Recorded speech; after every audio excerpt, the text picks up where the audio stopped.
Do you often lose things like your keys or your wallet? While that's frustrating, there are a lot of lost items, from technologies, missing planes, missing people, to even a lost head, that fascinate us with their mysteries. I'm your host, Leah. I'm Phil. And I'm Steve. Today we'll be talking about those missing items. This is Season 5, Episode 2, Lost. If you have an appetite for the strange and bizarre, then pull up a chair and grab a spoon for another intriguing serving of Remnant Stew. Remnant Stew is gluten-free, organic, made from all natural, free-range ingredients, and guaranteed to provide the recommended daily serving of curiosity. Can you recall a time when you lost something? That's probably not a terribly difficult question, as losing things is quite central to the human condition. My father was always very philosophical about losing things. Once when I was looking for a lost pocket knife, he advised me, quote, "You'll find it when you're looking for something else." Well, that's pretty true, isn't it? He knew well, as he was quite an expert on losing things. I usually find something when I've already purchased another one. Right. You know? Right. Well, it's true we lose things both individually and collectively. A recent article from independent.co.uk lists 10 lost technologies that we would like to find again. Okay. And I won't go into all 10 of them, but some of the more interesting ones include how the Romans made concrete. Oh, that's a good one. Mm-hmm. Yeah. How Very good. and we all know about this, how the ancient Egyptians managed to move heavy stones, build those pyramids. Okay. And the recipe for Damascus steel, which was made exceptionally sharp and strong swords. Oh, we'd like to find those things, wouldn't we? That's Yeah. right. So these ancient people did not pass along their information, and so that's a lot of knowledge to lost. time. Oh, kind of stingy, aren't they, back then? Today, we are going to explore a variety of lost items as well as quite a few lost people. Hopefully, we won't get lost in the process. Or your neighbor. Oh, I see what you did there. That was funny. Well, I don't know about you all, but I really love old movies. You don't say. Really? When I was in high school, two of my friends and I discovered that our town library had a collection of 8mm copies of silent movies.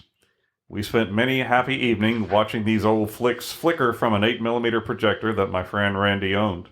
That's when I discovered and have become a lifelong fan of Laurel and Hardy, Charlie Chaplin, Buster Keaton, Fatty Arbuckle, Harold Lloyd, the Keystone Cops, and many more of the terrific stars of the silent movie era. When we think of silent movies, we're talking about the period between 1895 and 1929. Wikipedia states that the very first movie in which audiences were charged admission to watch was watch a film. It was a film of a boxing match between young Griffo and battling Charlie Barnett in 1895. So somehow they managed to film this boxing match, and then they showed it to a paying audience. Well, sadly, many of the movies made in this era have been lost. Oh. According to an article from filmfoundations.org, it's estimated that 90% of the movies made before 1929 have been lost forever. No. In addition, as many as 50% of those made between 1929 and 1950 have also been lost. Oh, man. No kidding. Now, one major contributing factor in the loss of these films is fire.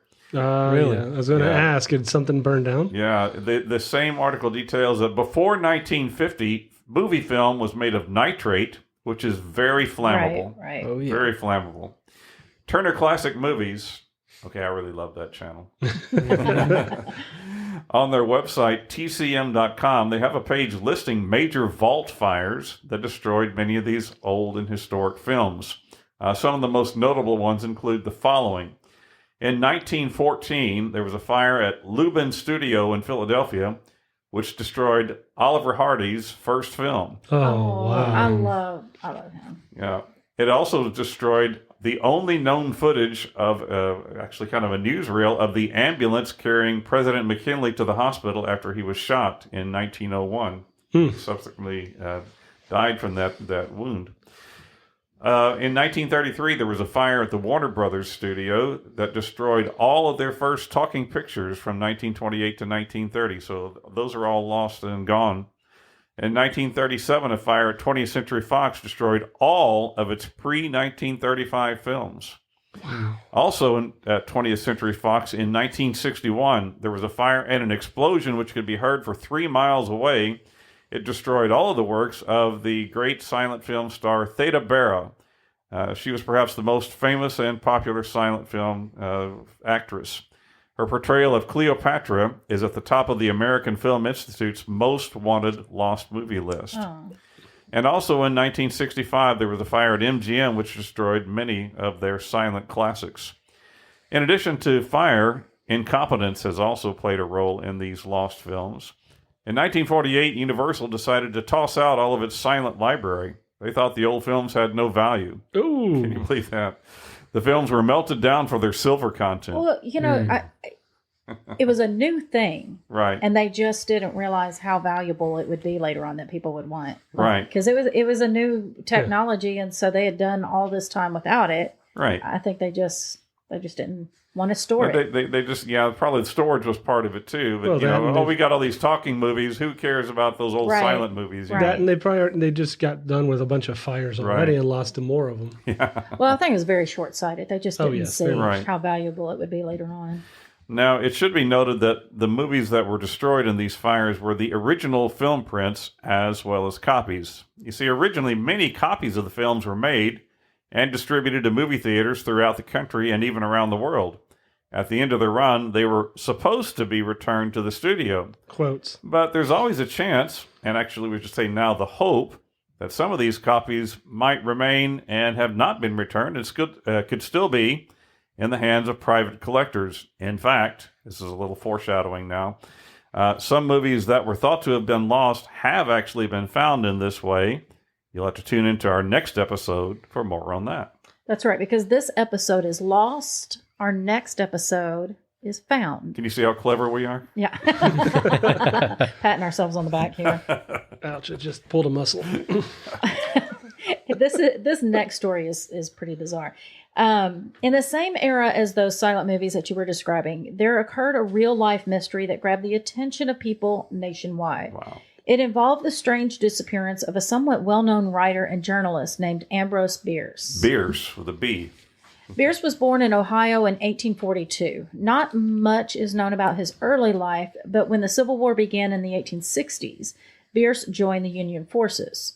He was engaged in several battles, including the Battle of Shiloh. Remember us talking about that? It was one of the bloodiest Shiloh a couple times. One of the first really, really bloody battles, yeah. But the interesting story that we talked about it in is that angel glow in the episode. Right. All aglow. Yes, right. The angel glow. The soldiers who had wounds that faintly glowed. Right. Ended up recovering. Right. Anyway, go back and listen to, I want to say that was like our second or third episode. Super it was all aglow. All aglow. And we also mentioned Shiloh in our National Parks episode. Oh, we probably did. Yeah. Yes, we did. Yeah. So anyway, Ambrose Bierce was engaged in several battles, including Shiloh, and he was wounded 3 times. He was also promoted to lieutenant. In the years after the Civil War, Bierce began producing novels that were related to the conflict. 3 of his stories, The Devil's Dictionary, The Occurrence at Owl Creek Bridge, and The Death of Halpin Frazier, became somewhat well known. His stories had a dark, brooding nature about them, which certainly didn't appeal to everyone, but he did have a small following. Yeah, okay. Sounds right up my alley. I was Anyway. gonna say, I'm a big Poe fan. This guy sounds great. Bierce relocated to the West Coast and in 1887 became the editor of William Randolph Hearst's San Francisco Examiner. As editor, Bierce became quite a muckraker and wasn't immune. Yeah, talk about fake news. And wasn't immune to participating in yellow journalism. His biting sarcasm and caustic wit tended to polarize the reading public in San Francisco, so there's nothing new. Right. Folks either loved him or hated him. I just love the phrase biting sarcasm and caustic wit. He'd get along just fine today in today's journalism. Adding to his reputation, his pristine reputation, Bierce was well known for his volatile temper and short fuse. Ooh. He was also very skilled with a .44 caliber pistol. I don't know about the rest of you, but I sense that this could be a problem. You think? Something's coming up. And he didn't age gracefully either, as his drinking and bitter attitude drove away what few friends he had. By 1913, at the age of 71, he had lost his job with Hearst's newspaper, and his recent novels weren't selling well. He appeared to be destined to oblivion as a bittered, self-centered old man. Yeah. But then, according to the LA Times, Bierce made a brilliant career move. He took a train to El Paso, Texas, Oh no. purchased a horse, and rode off into Mexico. That sounds like a really good ballad. Right? He was searching for the legendary revolutionary Pancho Villa. Still sounds like a good ballad. And then he vanished. Because he is Pancho Villa. His disappearance became front page nationwide news and started a new interest in his novels, which that's a good way to really promote your novels. Just go disappear in the desert and people won't want your stuff. With a horse with no name. Went to the desert and there you go. But unfortunately, Bierce wasn't around to enjoy any of this success. Or was he? Most likely he wasn't, though. One of Bierce's associates, a San Francisco dentist named Adolph de Castro, wrote a brief biography of Bierce. In it, de Castro claims to have traveled to Mexico himself and wrangled an uncomfortable dinner with Pancho Villa at his hacienda. De Castro pretended to be an enemy of Bierce, claiming that he had stolen his girlfriend, and stated that he would have been happy to shoot Bierce himself. At this, the famous revolutionary said, quote, "I knew him. He will not bother you or your woman anymore. He has passed," unquote. And I wanted to do that in a Spanish accent, but I spared y'all. We've heard that accent. Villa also told de Castro that Bierce had not changed his drunken, loudmouth ways and had criticized nearly all the officers in his army.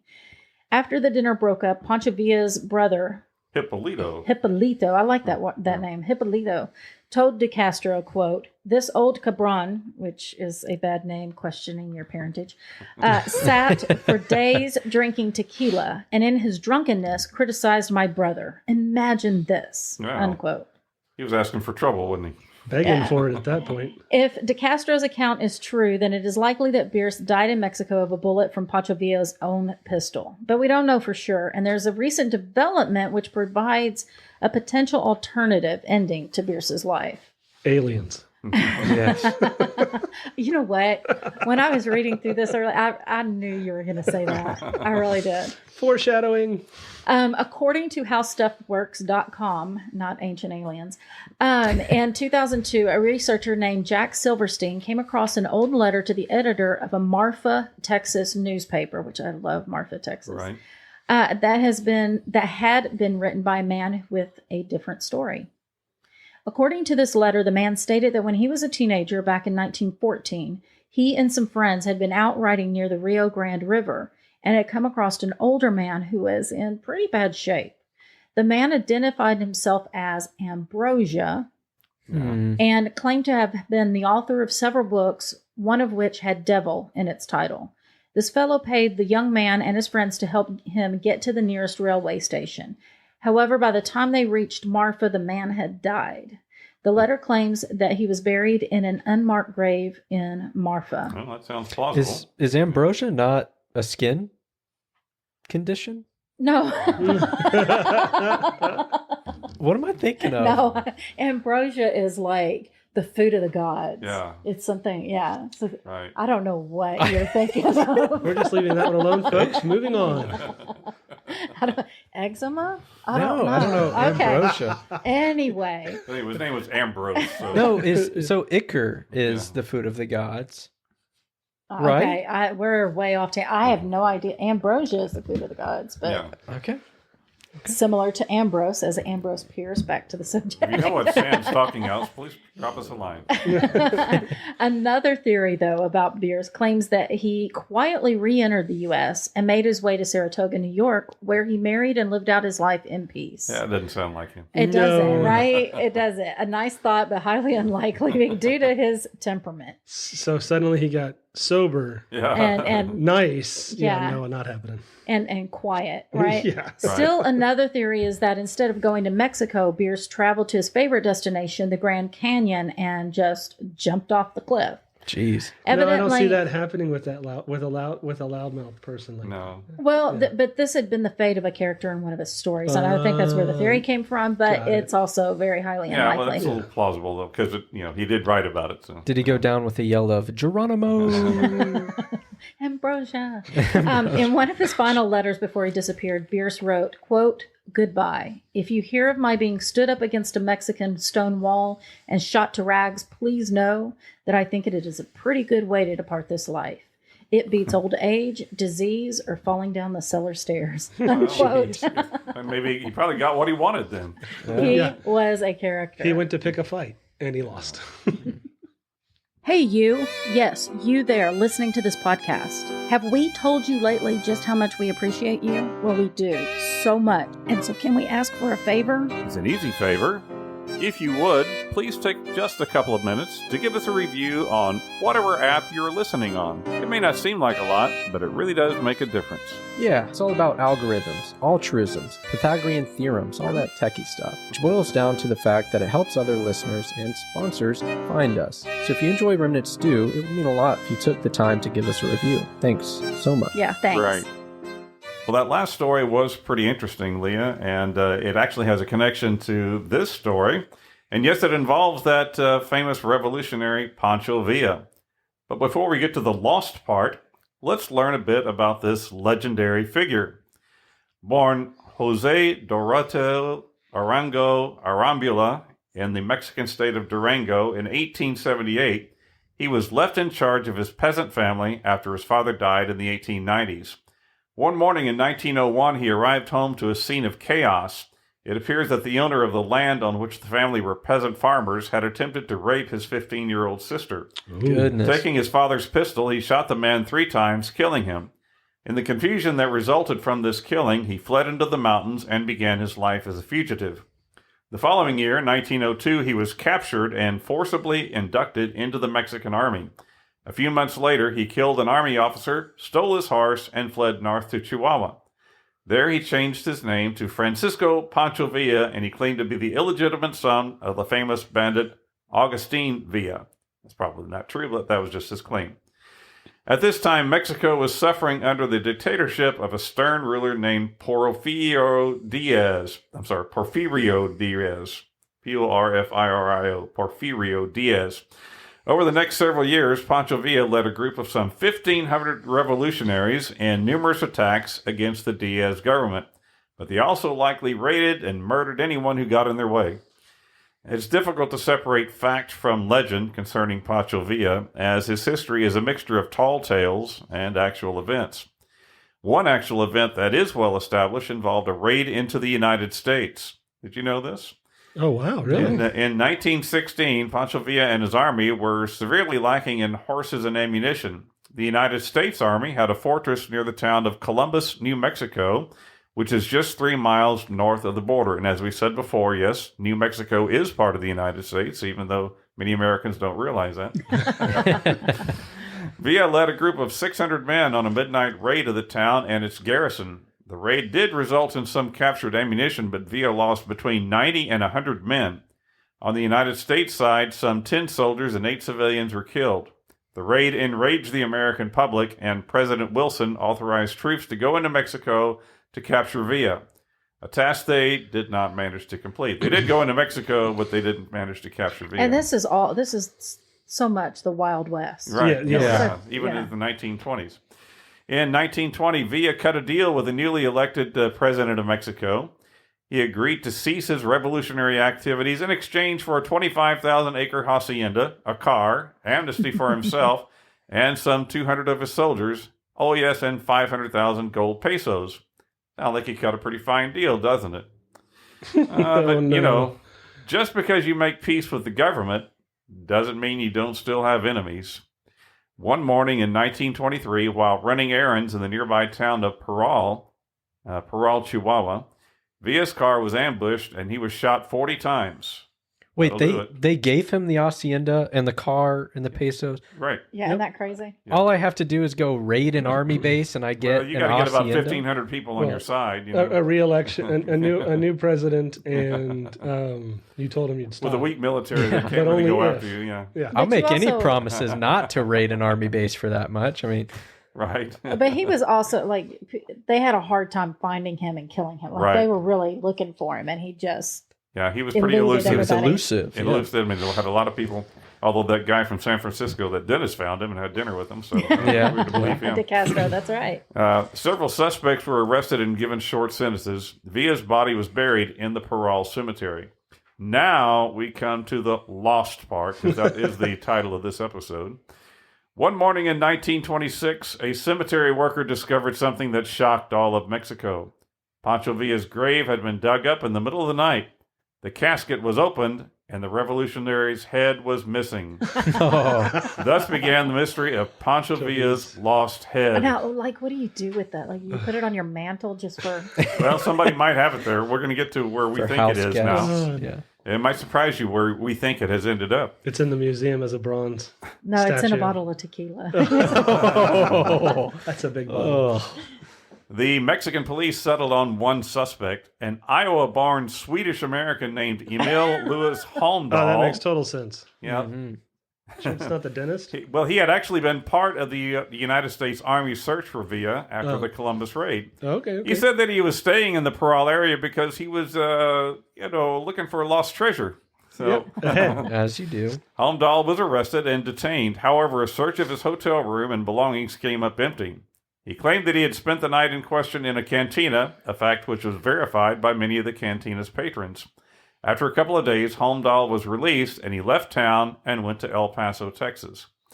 A few weeks later, a gentleman named L.M. Shadbolt met Holmdahl at a hotel bar in El Paso. Shadbolt claimed later that he and Holmdahl became good drinking buddies. One night, the well-besotted Holmdahl invited Shadbolt to his hotel room to show him something. Oh. Once inside the room, Holmdahl produced from a box the head of Pancho Villa. Holmdahl claimed that he was being paid paid for the head by a buyer who was associated with a college in the United States. If this is true, then Holmdahl had hidden the head before his arrest and then retrieved it upon his release. But who would buy it, and what college was it associated with? I don't know, but it was going to be used in some hazing incidents. Probably, it possibly still is. Pin the You mustache see, on Pancho. in 1984, a biography was published of a West Texas rancher named Ben Williams. Williams claimed to have struck up a friendship with Holmdahl in his later years. According to Williams, Holmdahl sold the head of Pancho Villa for $25,000 to a man named Frank Brophy, B-R-O-P-H-Y, who had close ties to Yale University. A Yale man. Brophy also had close ties to none other than one Prescott Bush, the father of George H.W. Bush and the grandfather of George W. Bush. Brophy, as well as all three Bushes and many other prominent Yale alumni, were part of a secret society on campus called Skull and Bones. We've talked about Skull and Bones that was before. a part of our Secret Societies episode a couple of seasons ago. Skull and Bones. If this story is true, then Pancho Villa's missing head may reside in the Skull and Bones headquarters on the Yale campus in New Haven, Connecticut.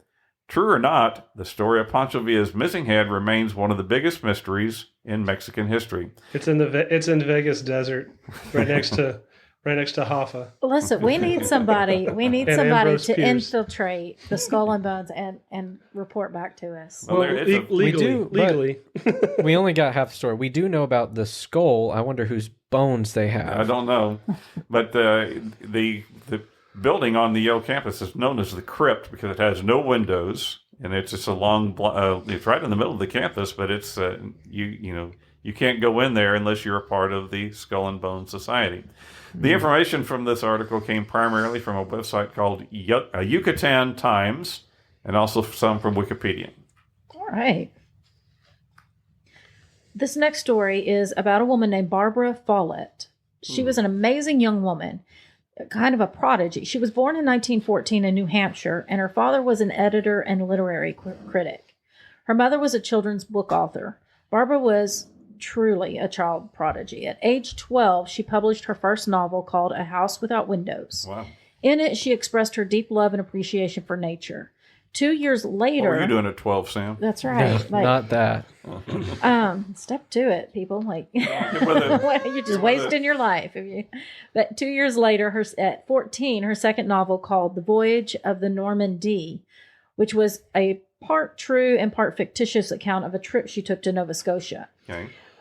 She published that. So both of these efforts netted Barbara critical acclaim, including glowing reviews from the New York Times and a personal letter of encouragement from the writer H.L. Mencken. Well, that's pretty good. But she was most proud of the praise of her father, who had been most influential in her writing. Then one day when she was 16, her world came crashing down. Her father announced that he was leaving Barbara's mother for another woman. Whoop. Furthermore, he was taking with him the means for their support. Yeah, that's not cool. Barbara and her mother relocated to a small apartment in New York City and then began looking for work, which was hard to find as it was 1930, the beginning of the Great Depression. Barbara did find work as a typist, but her writing spark had been extinguished. A few years later, she met and married a man named Nickerson Rogers, an outdoorsman who shared her love for nature. Okay.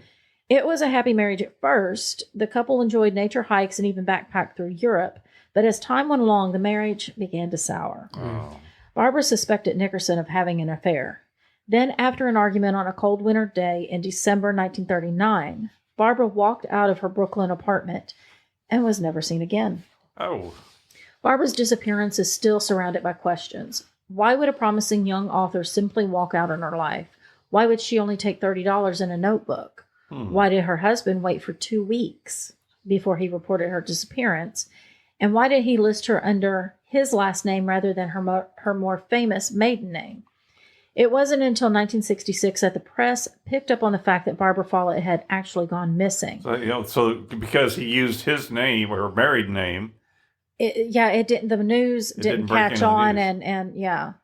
and that sort of thing. And so it wasn't until 1966 that people realized it was the author that was missing. Right. And to this day, there's still no clue as to what happened to her. Wow. The information came from crimereads.com and NPR.com. And I personally think he probably had something to do with. Sounds like her if you going waited missing. 2 weeks, you know. Right. Yeah. That's not good. Not good. And now for something completely off topic and off kilter. Brace yourself for the oddity du jour. It's a situation we've all been in. You're in the middle of a conversation and someone yawns. You're wondering if your story about your favorite podcast, Remnant Stew, is boring your compatriots, but no, that's ridiculous. As you're wondering, you find yourself yawning. Well, that's odd. I didn't feel the need to yawn a second ago. Why am I interrupting my dissertation of the world's best podcast to yawn when I'm not even tired? He's laying it on thick. I'm lifting my feet. Well, short answer is we don't really know why. It's irrefutable that yawning is contagious. In fact, you don't even need to see someone yawn to catch one yourself. Hearing someone yawn, or frustratingly, even hearing someone talking about yawning, as I'm doing now. How many of you are yawning as we speak? I'm about to. Right, it's enough to get you to give a big stretch and yawn. Wish I hadn't have done that. And here it goes around the Well, room. just lost half our audience. But what do we know about this fascinating phenomenon? Well, we have a few theories. Yawning can be broken up into 2 categories, spontaneous and contagious. Spontaneous yawns are those that come, well, spontaneously. These have definitive psychological triggers and a measurable effect. Yawning acts as a brain cooling mechanism, lowering brain temperature, and presents itself mostly during the transitions between sleep and wakefulness. Well, that makes sense. Right. Contagious yawning, on the other hand, is a mystery. Theories have imposed that social mirroring is the cause, and there is some evidence of this. Social mirroring. Mirroring. Right. Hard okay. word. One study conducted in Kyoto, Japan, observed 6 chimpanzees in captivity. These chimps were shown videos of other chimps yawning, along with videos of chimps that opened their mouths but did not yawn. Okay. Of the 6, 2 of the chimps yawned contagiously a number of times. Interestingly, the 3 infant chimps present showed no susceptibility to the contagion. They weren't paying attention. Right. Similar to their human counterparts. Scientists have noted that contagious yawning doesn't tend to present itself fully until around the age of 5, when children begin to develop empathy for one another. My mother would argue with such studies, insisting that I was grown and out of the house before I grew an ounce of empathy, but that's another story. Yeah, that is absolutely true. What then about clinically unempathetic people? People on the autism spectrum are considered to be developmentally impaired emotionally. Empathy doesn't come naturally for most with autism, though it can be learned and a relatively normal life can be had. But this would suggest that autistic children, prior to the adoption of empathy, would not yawn upon witnessing someone else do so. A study was conducted with a group of 48 children, aged 7 to 15, divided bilaterally, 24 autistic children, 24 not autistic children. Like the chimps, the subjects were shown short clips of people yawning and people opening wide their mouths without yawning. Now, while the kids with autism had the same lack of reaction to both kinds of clips, the kids without autism yawned consistently more after the clips of people yawning. An interesting conclusion which got me thinking. If psychopaths are equally burdened with a lack of empathy, would they too be immune to the contagious yawn? So let me guess, they got 24 of them in a room? Well, yes. Concluded a study on just that by our own Baylor University, Sick'em Bears. Baylor. Researchers at the university had 135 subjects take the Psychopathic Personality Inventory Revised test, mouthful. Revised test, not the original one. Right, the revised, yeah, the good one, the best one. Yeah, right. Followed by a contagious yawn experiment and found that there was a definite correlation between those who had scored highly on cold-heartedness and the lack of contagious yawning. Wow. Right. I got my PhD in cold. Interesting. This leads myself to conclude that if I suspect I'm in a room with Anton Chigurh from No Country for Old Men, I'll simply yawn and note the resulting reaction. Now, while writing this oddity, guys, I took note of how many times I yawned. I counted. A whopping 27 times. Just writing this story. I fear it will be 28 if I continue to write. This is in my notes. So I got my info from Psychology Today and HowStuffWorks.com. Okay, and you know what? I got to say it. Like, Sam had a girlfriend whose mom suspected he might be a psychopath. I don't know what yawning should have convinced her otherwise. She was doing the yawn test on it. I don't know what I did to that poor girl to make her parents think that, but yes, she was watching for my reaction. If you're to listening, yawns. give us a letter. Let us find out. Drop a line. Drop us a line. Let me know how you're doing. I think that's awesome. On to our next story. You know, earlier we touched on lost movies. Now let's look at some lost television shows. Television came on the scene in the late 1930s, but it didn't really become common fixtures in American households until the early 1950s. The emergence in that decade of the three main television networks gave those early viewers a limited variety to select from. Unfortunately, most of these early shows are lost. According to an article on mentalfloss.com, many of the early shows were on live television. This included the news, of course, but also game shows, soap operas, talk shows, and even comedy and variety shows. Sometimes shows were videotaped to show at a later time, but then those tapes were erased to be reused again later. Videotape was expensive, and it wasn't thought that anyone would want to see old reruns once they had been aired. It wasn't until the 1970s that it became commonplace for the networks to keep copies of taped episodes. The Tonight Show debuted in the early 1950s, I think it was 1954 in fact, with a gentleman named Steve Allen as the host. He was replaced in the later 50s by Jack Parr, who one day famously got angry and walked off the set in 1962. That October, a slender kid from Nebraska named Johnny Carson became the host, a position that he held for the next 30 years until he retired in 1992. Right. Very few episodes of the Steve Allen and Jack Parr versions of The Tonight Show still exist, and nearly the entire first decade of The Johnny Carson Show is also lost. Oh, wow. But wait a minute, you interrupt. What about I Love Lucy, Leave It to Beaver, and other popular shows from the 50s that we still have? How did they survive? Well, that was due to the fact that Lucille Ball, her husband at the time, Desi Arnaz, and a handful of other early forward-thinking TV show producers decided to use movie film to record their episodes instead of the videotape. The episodes were shot with movie cameras, and that's why those old episodes are still sharp and clear today. These include all the shows that were filmed at the Desilu Studios, which include I Love Lucy, The Dick Van Dyke Show, which, by the way, is probably one of the best shows ever. Yeah, that was a very funny show. The Andy Griffith Show, which I still enjoy. Love that one. And later on, Star Trek and Hogan's Heroes, which I also like. Yep. Shows that were recorded with movie film generally survived, whereas those that were live or were recorded with earlier videotape generally did not. Thus, many of the programs from the first decades of television are lost. So, another bit of lost and things this reminds me, didn't we do an oddity or something about a woman who had the obsession? I was going to bring that up. Right. Constantly, Yeah. constantly She started recording. recording several channels from like the mid-70s up into 2012. Everything. Right. Commercials and everything. And just like Lucille's private collection, her private collection, or I guess it's not private anymore, became one of the most, I guess, complete collections of TV during that era. Right. That's right. That's right. We have a lot of TV shows thankfully to her. Yeah. Because of her obsession with it. Right, And, I like remember- they would go home from, like, she would cut dinner short and go Yeah. home to record. To switch tapes. Yeah. I remember hearing Dan Rather talk when he was still a local reporter at a Houston news station, interviewing Lyndon Johnson at the convention in 1960, and it was aired on TV that night, and then the film or the tape was reused to record a house fire the next day or something. Oh, man. So it just got lost. Well, now while we're on the subject though of old television shows, allow me to get my soapbox. Where is my soapbox? I'm going to get it out here. Scrape it up here. Hey, dust it off. For just a second, can we stop this ridiculous practice of trying to colorize these wonderful old beautiful black and white productions? I know, Technicolor, baby. I know. People say that kids today won't watch things in black and white. Balderdash. I'm sorry, pardon my language there. But back when I was teaching my junior high classroom, I would routinely show my students what I would call a pre-test de-stress.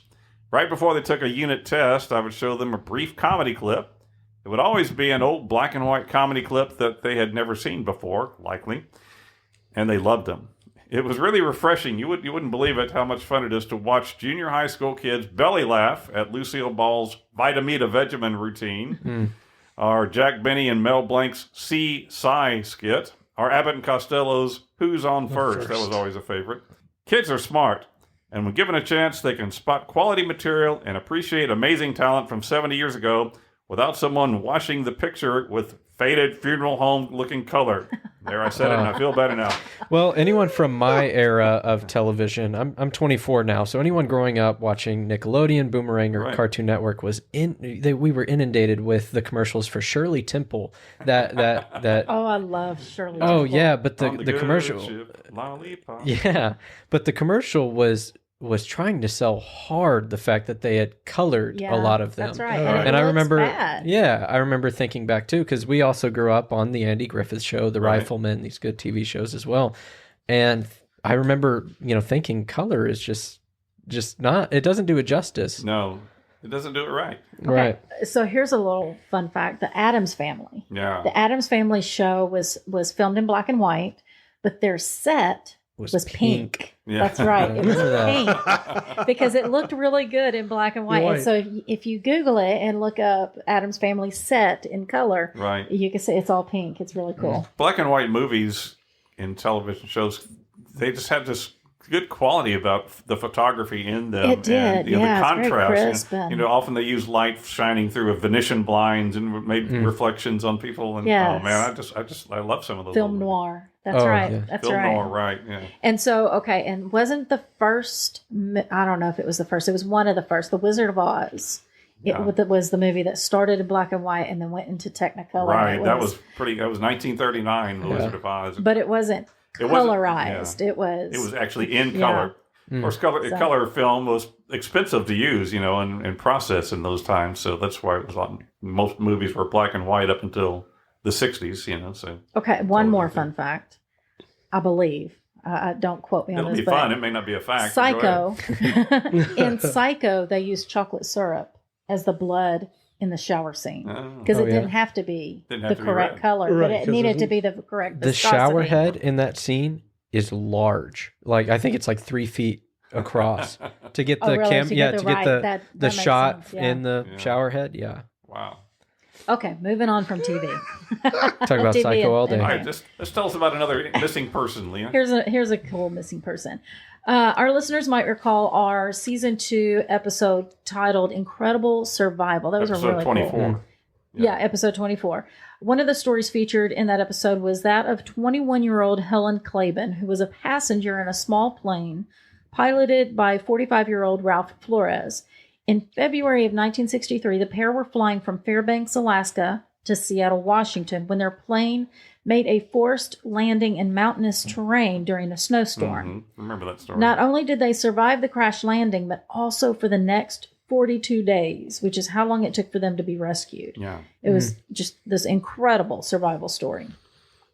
Well, Alaska is our 49th state and the largest by area, and probably by far the most remote. Wild. Yeah, for sure.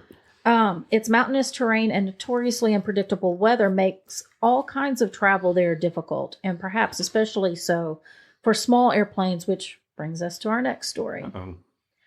On October 16th, 1972, 3 passengers and a pilot took off from Anchorage, heading southeast towards the state's capital of Juneau. Right. They have never been heard from since. Oh. Most strikingly, 2 of the 3 passengers on this flight were United States congressmen. One of these was the U.S. House Majority Leader, a man from Louisiana named Hale Boggs. Wow. Which, can we just... What a name. Like Boggs. that name. What a name. Yeah. Hale Boggs, Hale Boggs. H-A-L-E Boggs. Hale Boggs. The other congressman was Alaska's only representative in the House, Nick Bagich. The third passenger was Bagich's aide, Russell Brown. I appreciate that name. It's easy to say. The 1972 election was just a few weeks away, and Boggs was in Alaska campaigning for Begich. Mm-hmm. The plane was a twin-propeller Cessna 310 operated by Pan Alaska Airways. It was piloted by an experienced pilot named Don Johns. Johns was the owner of Pan Alaska Airways. He had logged over 17,000 hours of flying time and had been flying in Alaska for over a decade. But Johns also had a bit of a reputation for flaunting the rules. Oh, really? According to a website called airfaxjournal.com, one anonymous source quoted in the Anchorage Daily News said Johns was, quote, a crackerjack pilot, but unorthodox. He's a good guy in a tight spot, but one who doesn't care for all the rules and regulations, unquote. Johns had written an article for Flying Magazine, which was published just a month before his disappearance, concerning ice forming on the plane's wings. And who hasn't sat in an airplane waiting for the wings to be de-iced? Right, yeah. Johns wrote, quote, if you are sneaky, smart, and careful, you can fly 350 days a year and disregard 99% of the BS you hear about icing, unquote. Many have speculated that Johns was overconfident in choosing to fly that particular day. Yeah.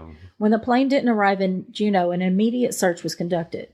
It became the largest and most expensive search operation in Alaskan history. Due to the high-profile passengers, even SR-71 spy planes were involved in the search. Oh, wow. Nearly 3,500 search flights were conducted over the next 39 days by both military and civilian pilots.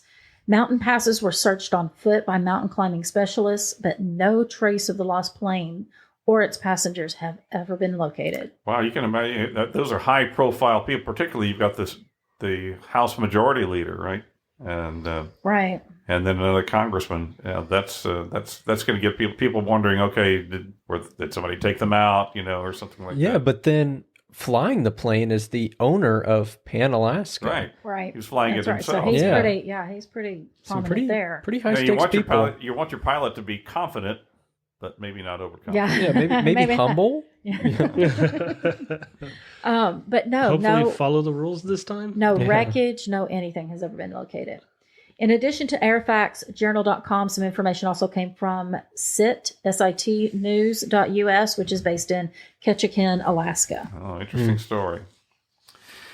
Well, now let's talk about some lost languages. We've talked about languages before, particularly in our Season 3, Episode 20, called Say What? Yeah, that's the right. one we focused on idioms. We've mentioned many times that languages are constantly changing and adapting to new situations. A website called swaplanguage.com has some interesting facts about language. They define a language as a communication system that people use in a particular country. They further clarify that a dialect is a language form that is used in a specific part of a country. Languages are usually written and spoken, whereas dialects are usually just spoken. That's the difference between a language and a dialect. They also list the top 5 languages in the world according to the number of speakers. Okay, do you know what the number one language in the world is? Mandarin? You're close. It's actually what we're speaking right now. It's English. Ah. English is spoken by 1.35 billion people on the earth. However, they do note that about half of those, or maybe actually more than half of them, are learners of English as a second language. It wasn't their native language, but have learned English. And so, but then Mandarin is the second with 1.12 billion. Good guess. Yeah, I think. Guess, yeah, I think I've got it in my head. I think Mandarin probably has. I would guess the most native speakers, right? Most native speakers, right. The third then would be Hindi, which is spoken in India with 600 million. However, even though India's population is approaching that of China's, there are 23 different languages spoken there. So I had no idea. They're broken up. Spanish has 543 million, and it is the official language of 20 different countries. And then the fifth one is Modern Standard Arabic with 274 million. So those are the most spoken languages, but now let's talk about the least spoken languages and some that have been, what's the name of our episode again? Lost. Yeah. Would you like to take a guess at how many languages exist in the world? According to ethnologue.com, there are currently 7,168 languages spoken in the world. That's not languages and dialects, that's just languages alone. Wow. But the numbers of living languages declining. The ethnologue.com article estimates that 40% of languages have less than 1,000 speakers and will likely die out in this century. And in fact, some already have. A website called atomicscribe.com contains an article describing 6 languages that have died out since the year 2000. Oh, wow. And these include the following. The first one, Plains Apache. This is also known as Kiowa Apache. The last speaker of this language, a gentleman named Alfred Chulipa Jr., died in 2008. I think he lived in Oklahoma. Some recordings of him were made before he died, but there are no more known speakers of this language. And a language called Akakari. It was one of the 10 languages spoken in the Andaman Islands, located in the Bay of Bengal in the far southeastern part of India. Now, 8 of the 10 languages disappeared in the 1900s. The last speaker of Akakari was a person named Liko, who died in April of 2020. The only other island language is called Akajira, and it is believed to have only 3 remaining speakers. And they're all mad at each other. They won't talk. No, not that. It's a silent island. The 10 tribes have now commingled, and they speak a language called Present Great Andamanese, which is a blend of the 10 original languages. The Eyak, E-Y-A-K, are a Native American tribe living in the southeastern part of Alaska, probably about where that airplane disappeared. Right. The last full-blooded Eyak, a woman named Marie Smith Jones, died in January of 2008. Now, by her name, you can tell that European colonization of Alaska had an impact on the culture. It doesn't sound like a Native American name, does it? The language not only declined due to the loss of population, but also the northward migration of the Tlingit people. They also replaced Eyak as the primary language for many people in the area. Now, this is an interesting language. It's called Nushu script, N-U-S-H-U, and it was a unique language that existed in southern China and was only used by women. Okay. All right. In fact, the name Nushu means women's script. It was a way for women to use a coded script to speak freely among their own sex while defying the patriarchal society that exists in China. I think my wife and her sister have something like that. It's believed to have been used by peasant women and passed down generationally. The last known speaker, named Yang Huanyi, died in September 2004. However, there are groups of scholars who are attempting to revitalize this language. The first Nushu dictionary was actually published in 2003, and there's now a museum in the village of Puwei, P-U-W-E-I, in China, dedicated to the scripts, to the language's history. Now, while we're on the topic, let's look at some of the older dead languages. An interesting article from thelanguagedoctor.com titled The Top 6 Dead Languages lists when and how they died. This has caught our attention. Unsurprisingly, Latin is the first dead language on the list. Latin was the official language of the Roman Empire. The Romans controlled all of the area surrounding the Mediterranean Sea, and their territory stretched from England to the Middle East and everywhere in between. To become a Roman citizen, it was expected that a person would at least attempt to learn Latin. Helped because all the laws were written in Latin and so forth. The language began to disappear after the Romans were defeated by the barbarians in 476 AD. Today, there are no native Latin speakers. However, many medieval texts are written in Latin, and the Vatican considers Latin to be its official language. Spanish, French, Portuguese, and Italian are strongly influenced by Latin, and it is estimated that more than half of English words also came from Latin. Right. So even though it's not totally dead, it's just not spoken. It's still out there, but it's not a native language to anybody. Yeah. Sanskrit was the original language of the Indian subcontinent. Right. It was used in the early days of Buddhism and Sikhism. Many of these religious texts are written in Sanskrit. When the British came to India in the 1600s, Sanskrit was slowly replaced with English. Today, no one is a native speaker of Sanskrit, but it is still used by priests in religious ceremonies. Now, when we think of ancient Egypt, we think of hieroglyphics, of course. But there is another ancient Egyptian language that dates back to the invasion of Alexander the Great in the 300s BC, and is called Coptic, C-O-P-T-I-C, Coptic Egyptian. It was a written and spoken Egyptian language that utilized the Greek alphabet. The Christian apostle Mark is believed to have established a church in Alexandria, Egypt, using the Coptic language to translate the Bible for believers to read. Today, Egypt's small Christian population are still known as Coptic Christians, but they do not learn the language. Arabic has replaced the Coptic language in the Middle Ages. Okay, so when you said Coptic Egyptian, I was like, I've heard that word before. Yeah, and it was of Coptic Christians, yeah. Yes, I've heard of Coptic Christians. Now, on our next episode of Found, we're going to talk about a specific item that has the Coptic language on it that turned out to be really important in helping researchers understand the hieroglyphics. Tune in next time. Biblical Hebrew and also ancient Greek were the language that the Christian Bible was written in. The Old Testament was written in Hebrew, the New Testament in Greek. Now, modern Hebrew, which is spoken in Israel, and modern Greek, which is spoken in Greece, they really have virtually no connection to their ancient forerunners. The people that are living there today would not be able to understand the ancient languages. While these two ancient languages are studied by religious scholars, they do not have any native speakers any longer.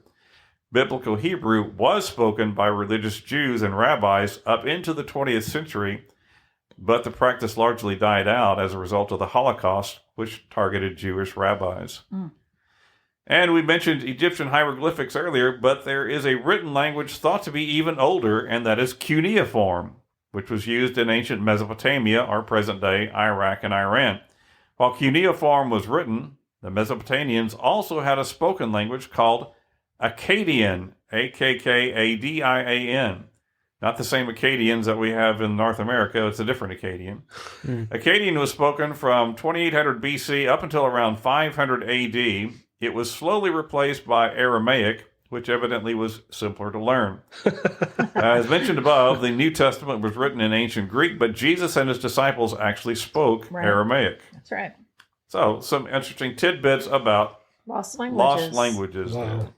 Now, do you have another missing person to tell us about? I do. Okay, so I'm very interested in missing people. How you could just go missing. Yeah. So if Are you offering to have someone go missing? No, I was just Is thinking. he sitting on the couch with you? We can make them disappear. All right, going back to the theme of lost politicians, which we could stand to lose a few. Earlier, yeah. Anyway, there may It's an underground thing. there may not be one more prominent than that of Harold Holt. Who? But yeah, who is Harold Holt? Well, Well, let's learn a little bit more about him before we get to his disappearance. Harold Holt was born in Sydney, Australia in 1908. So he's a politician for Australia. Yeah. He went to law school in Melbourne and briefly practiced law until becoming one of Australia's youngest members of parliament at age 27. Okay. Come on, Sam. How you said you're 24? I know. I should be in not Parliament gonna say right it. now. I'm not going to say it, Sam, but she did look at you Yeah, when she sure, said the age of Harold. You Holt. haven't even written a book yet. We have, not on Parliament. I think we can all agree I shouldn't be in government. Okay, I'll give you that. All right. Okay, Harold Holt served a brief stint in the Australian Army during World War II, but was called back as his service in the Parliament was deemed more essential. He gradually rose to prominence and power in Australia's government, culminating with him being voted Australia's Prime Minister in 1966. Okay, that's all the way to the top then, huh? In his private life, Holt was an outdoorsman and spearfishing being his favorite sport. He was an excellent swimmer and diver. It's rumored that he practiced holding his breath during sessions of Parliament in order to endure the boredom and also to be able to dive deeper and fish longer underwater on his next opportunity. Okay, I can just see him over there. Turning blue, right? He's going to stop talking here and eventually. Also during a filibuster. Right. Australia, being in the southern hemisphere, experiences the Christmas holidays at the beginning of summer, which is so weird to think about. But Yeah. on December 17th, 1966, Holt decided to celebrate the Parliament holiday break by going swimming with some friends. After finalizing his last cabinet meeting for the year just days prior, it was a fitting way for the famously private politician to unwind. He selected an isolated location called Cheviot Beach near Melbourne. Accompanying Holt was his neighbor Marjorie Gillespie and 3 other friends. Some members of Holt's staff had shown concern about him engaging in potentially risky hobbies. His press secretary, Tony Eggleton, had confronted him about it earlier that week. Holt replied, quote, "Look, Tony, what are the odds of a sitting prime minister drowning or getting eaten by a shark?" Unquote. Some And I'm foreshadowing like- going I on know, here. right? Taking bets? That's just like tempting fate. His beard. The beauty of Cheviot Beach is stunning, but hidden beneath the lovely blue water are some really powerful riptides and undercurrents. Yeah. In fact, 2 swimmers had disappeared without a trace from these waters just the previous year. One of the friends that entered the water with Holt that morning was a young man named Alan Stewart. He later was quoted as saying, "I was out of my depth and I could feel this terrific undertow. It was very frightening." When Holt didn't return to the beach after several minutes, his neighbor Marjorie Gillespie became concerned. Quote, "He doesn't usually stay out this long," quote, she told another friend. After a few more minutes, she made her way to a payphone and contacted local police. As you can imagine, the disappearance of the Prime Minister caused an immediate response. Within an hour, dozens of police and emergency response teams arrived at Cheviot Beach. They included helicopters, surfers, divers, and rescue boats. The surf was so rough that one rescue boat was overturned, but no one was hurt. By early afternoon, television programs across Australia were interrupted. Quote, "It is feared the Prime Minister has drowned. Holt's body has never been recovered." A memorial service was held on December 22nd, 1967 at St. Paul's Anglican Cathedral in Melbourne. It was attended by U.S. President Lyndon Johnson, UK Prime Minister Harold Wilson, and scores of other world leaders. It was the largest collection of heads of state ever to occur in Australia. Oh, wow. Now, keep in mind that this occurred during the height of the Cold War. Many people in Australia and elsewhere had trouble believing that the Prime Minister, a good swimmer, could simply drown on a Sunday swim. Unfounded rumors brewed that he might have been captured by a Chinese submarine. Can you imagine that happening? That'd be wild. Like a submarine taking out a swimmer. Or that the CIA had done away with him. However, 40 years later, his press secretary said, quote, "Basically, I think the people just find it very hard to accept that a prime minister can go for a swim on a Sunday, like anyone else, and end up misjudging the situation and drowning.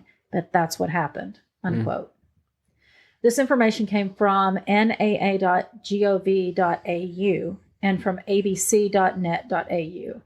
And also, for a full list of this episode's resources, please visit the transcript linked in our show notes. Right.